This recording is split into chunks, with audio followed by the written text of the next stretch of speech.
So ito yung pinaka sentro ng attraction nila dito. So papasukin na natin tong loob nito bago papasukin ng iba. Bawal nga pala dito ang magpasok ng tsinelas o ng sapatos. So iiwan lang natin dito ang ating tsinelas.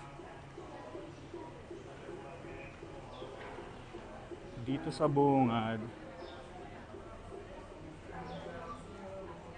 ang makikita nyo dito ng itong insenso, tapos yung Buddha. May alay pang mga prutas.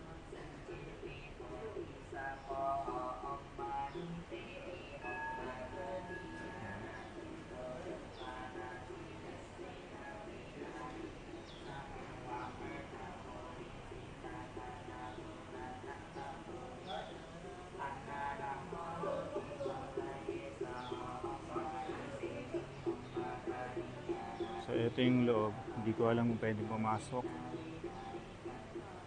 So hindi ko alam kung pwedeng pumasok dito sa loob. Pero pasukin na natin.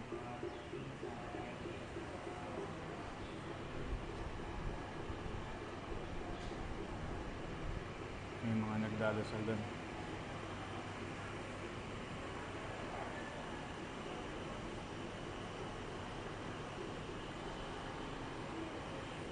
Pagpasok nyo pa lang dito sa loob, mapapansin nyo na kaagad halos lahat kulay gold.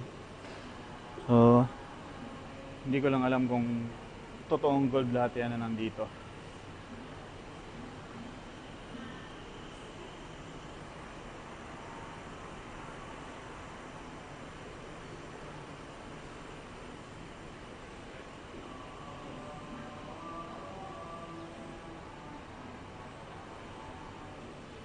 Tapos eto, syempre donation box. Tapos eto daw, so ibabagsak mo yung mga stick na yan. Tapos ng 3 beses. Tapos kung ano yung pinakamataas, bubunutin mo ngayon. Merong number na nakalagay.